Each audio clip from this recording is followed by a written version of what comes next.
Bud Not Buddy, Chapter 13. The circle of men got very quiet. The younger guys looked like they wanted to laugh, but were too afraid to. And the Jimmy guy and the man who must be my father were looking at me the way that grown-ups do when they're getting ready to give you some bad news or when they're trying to decide which hand they're going to smack your head with. Finally, Jimmy snapped his fingers and said, "Hold on now. You say your name's Bud?" He knew my name. I said, "Yes, sir." Jimmy said, "Herman, don't you see? This has something to do with that crazy telegram you got this morning." He looked at me. "And you're from Flint, Bud?" "Yes, sir, that's right. That's where I'm from." Hermione Calloway said, "What in Sam Hill is going on here? First off, don't you be coming in here and accusing folks of being your father. And second off, where's your mother?" Shucks, he said it like he didn't already know. And I said, "She's dead, sir. She died 4 years ago." Hermione Calloway said, "I am truly sorry to hear that, but it's obvious that you're a disturbed young man and you don't have a clue who your father is. You tell us who's looking after you now and we'll just get you sent back to wherever it is you belong." "I belong with you now, sir." Hermione Calloway said, "Now you look here."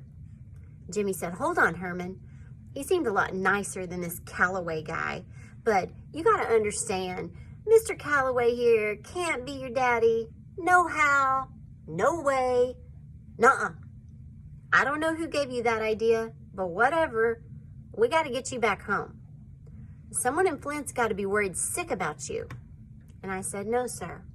I don't have anybody left in Flint. That's why I came all the way here." He said, "No one at all?" And I said, "No, sir." "No brothers?" "No, sir." "No sisters?" "No, sir." "What about an auntie?" "No, sir." "No grandma?" "No, sir." Shucks, it looked like this guy was going to go over my whole family tree. But he whistled and said, "So were you living in an orphanage?" Uh-oh, I had to be careful how I answered this one because the wrong answer, and I could tell these guys were ready to give me up to the cops or give me a one-way ticket back to the home. I said, "Well, sir, I had some problems with some folks that were supposed to be looking after me, and after I hid their shotgun and poured water all over Todd Amos and I busted out of the shed and I had to go on the lam, and then I thought it was about time I came and met my father because it's been," and he raised his hand to stop me. "That's fine, son, but just answer what I asked you. What orphanage are you in?" "Well, sir, I used to be in a home and then I wasn't, and I was with some people that were kind of mean to me, and then I tried to find Miss Hill, but she moved all the way to Chicago and that was too far to walk, so," and he raised his hand for me to shut up again. "Hold on, Bud. Do me a favor. Go wait by that door for a minute," and he pointed to the side of the stage. I walked over to wait and see what was going to happen. I tried pushing the door a little in case I had to make a quick escape, but it was jammed tight. I'd have to leave out of the same door I came in. The man named Jimmy and the guy who had to be my daddy started whispering. And after a while, Hermione Calloway raised his arms and said, "Hey, but don't forget this is your little red wagon if you want to pull it." Jimmy said, "Fair enough." He waved me back onto the stage. "Bud," he said, "you look like you might be a little hungry. So I tell you what we're going to do. We're all done rehearsing and we're about to go head over to the Sweet Pea. You're invited to come along under one condition." "What, sir?" "Once you get something in your belly, you got to be straight with me. And you got some explaining to do. We'll feed you, but you got to tell us the truth. Do we have a deal?" He stuck his hand out for me to shake, but I wanted to know what I was getting myself into. "What's the Sweet Pea, sir?" "Best restaurant in Grand Rapids. Is it a deal?" I don't know how grown-ups can always tell that I'm so doggone hungry, but I sure wasn't going to turn down getting my very first restaurant food ever. I grabbed his hand and made sure I gave it a hard squeeze like Mama told me to, and I said, "Yes, sir, thank you, sir." He smiled. "No problem." Hermione Calloway said, "Well, James, like I said, if he's going to be doing some explaining, it's got to be to you. I don't need to listen to this scamp's nonsense while I'm trying to digest my supper." He stuck a pipe that wasn't lit into his mouth and walked off the stage. Shucks, if my father had to be so doggone old, I was starting to wish that Lefty Lewis or this Jimmy guy were him. Harmony Calloway seemed like he was going to be hard to get along with. The horn player said, "Little man, my name is Jimmy Wesley. You can call me Mr. Jimmy." "Yes, sir." He pointed at the younger men. "The drummer there is Doug the Thug, tenant. The sax man is Harrison Ed Steady Patrick."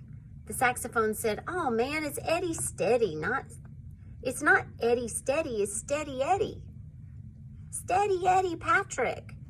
Mr. Jimmy said, "Uh-huh. And on trombone, we have the Chug, Doo-Doo Bug, Cross. And the palest member of the band on piano is Roy, Dirty Deed Breed." He shook his head again and said, "Lord knows why these young musicians can't just leave the perfectly good names their mamas gave them alone. But for some reason they can't. Anyway, fellas, this here is Bud. What's your last name, Bud?" "Caldwell, sir." "This here's Bud Caldwell. He's going to be our guest over at the Sweet Pea for dinner. Y'all say hello to the little man and make him feel comfortable." The thug said, "What's the word, Bud?" Dirty Deed said, "How you doing?" Doo-Doo Bug said, "Welcome, little stuff." Steady Eddie said, "Good to meet you, my man." And I said, "Pleased to meet you all." Mr. Jimmy told them, "All right, he'll ride over with you four. Me and Herm will meet you there." The sax man, Steady Eddie, said, "All right, Mr. Jimmy, we'll finish loading up." The Jimmy guy went out the front door. The sax man told me, "Come on, little man. If Mr. Jimmy's going to spring for your supper, the least you can do is help load the car. Grab that case over there and put it in the trunk of the Buick out front." He pointed to a long, skinny black suitcase that had a leather handle on top of it and said, "And be careful. That's my bread and butter in there." I must have looked confused because he told me, "That's my horn, my axe, my saxophone, the thing I make all my money with. So don't get butterfingers and drop it." I said, "Oh, yes, sir." The trombone man, Doo-Doo Bug, said, "One thing you're going to have to drop, though, is all that sir stuff. The only folks around here who are old enough for you to be calling them sir are Mr. Jimmy and," he winked, "your long-lost dear old daddy." The whole band busted out a gut laughing. The thug guy said, "I'm going to let you in on a little secret, my man. I think the only reason Mr. C is denying he's your daddy is because you went and hurt his feelings." "How? I didn't do nothing to him." "There it is. That's just what I mean. Here you two are getting together for the first time and you didn't show the man no love." He looked over at Doo-Doo Bug. "Bug, did you see any love being passed from this boy to his daddy?" Doo-Doo Bug said, "You leave me out of your nonsense." The thug kept going, "Shoot, man. Seems to me like you should give the man his props. Seems to me like you should have given the man a whole lot more affection. You see, I know Mr. C better than most folks do. I know that beneath that cold-hearted, evil, wicked, nasty, mean," Doo-Doo Bug said, "Don't forget Cheap. Cheap's got to be in there somewhere." The thug said, "You know Cheap's right up high on the list. But as I was saying, beneath all that festering nastiness is a tender, loving, kind human being. Why, I bet you dollars to donuts he's outside right now sitting in that Packard sobbing openly about how you shunned him. When you get to the Sweet Pea, you should rush right up to him and give him a big hug and yell out, 'Daddy!' Then plant a big juicy kiss right on the top of that shiny bald head. Shoot. You do that and you'll be in his will so quick your head'll spin." I put this thug guy on my list of people not to pay no mind to. Harmony Calloway seemed like the kind of person that would rather get bit in the behind by a snaggletooth mule than have somebody give him a kiss. Steady Eddie said, "Let's not get the little man killed before he has a chance to eat."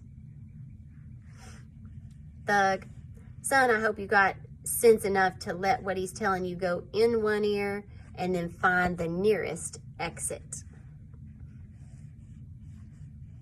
You just steer clear of Mr. C for a while. He's not someone you want to toy with. And for goodness sakes, whatever you do, do not be calling him daddy or papa or anything that's going to give anyone else the idea that you two are kin. You got it? These guys really thought I was dumb. I said, "Yes, sir. But it isn't like my luck. But isn't it just like my luck to come clean across the state to find my daddy and he turns out to be a mean old coot?" I slapped my hand over my mouth. I knew better than saying something like this out loud. But it just fell out of my mouth before I could swallow it down. This was Bud Caldwell's Rules and Things to Have a Funner Life and Make a Better Liar Out of Yourself, number 63. Rules and Things, number 63. Never ever say something bad about someone you don't know, especially when you're around a bunch of strangers. You never can tell who might be kin to that person or who might be a lip-flapping, big-mouthed spy. Sure enough, the drummer, the thug guy, started acting like he was writing stuff down on a piece of pretend paper. He said, "Let's see, was that mean old coot or old mean coot?" Shoot, baby, if I drop some info like this on Mr. C, I might be able to stay in this band longer than the last 3 drummers. You see, kid, you ain't the only one trying to get on Mr. C's good side. This is the best drumming gig in the state, and I need to hang on as long as I can. I wasn't sure if this drummer guy was really a dirty dog or if he was just a big teaser. Whichever way, I'd have to work real hard on remembering rules in things number 68. Or was it 63? Steady Eddie said, "Thug, you're going to have to lay off the kid's chops. The little man's got enough problems, and he doesn't need to have you meddling with him. Let's get that car loaded. Me and, what's your name again, kid?" "Bud." "Not Buddy, sir, just Bud." "Right, me and Bud, not Buddy, are too dang hungry to hear any more of your lip." All of the dusky devastators of the Depression or the Nubian Nights, whatever they were. Steady Eddie, he was my favorite. We loaded a bunch of funny-shaped black suitcases into the trunk of an old big black Buick, then climbed in. I got in the back seat and sat between Dirty Deed and Steady Eddie with my suitcase on my lap. Doodoo-Bug got behind the steering wheel, and the thug got beside him. The thug said, "So, Bud not Buddy, I'm gonna come right out and ask what's on everyone else's mind. How did you find out Mr. C was your daddy?" "My mother let me know." The thug said, "I ain't trying to be funny, and I'd never play the dozens on no one, but let me ask you, was your mama, how can I put this? Was your mama as old as sand when she had you?" Steady Eddie said, "Man, leave this kid alone. You got no call to be prying into his life." I never minded talking about my mama, so I told the thug, "Yes, sir, she was pretty old when I was born."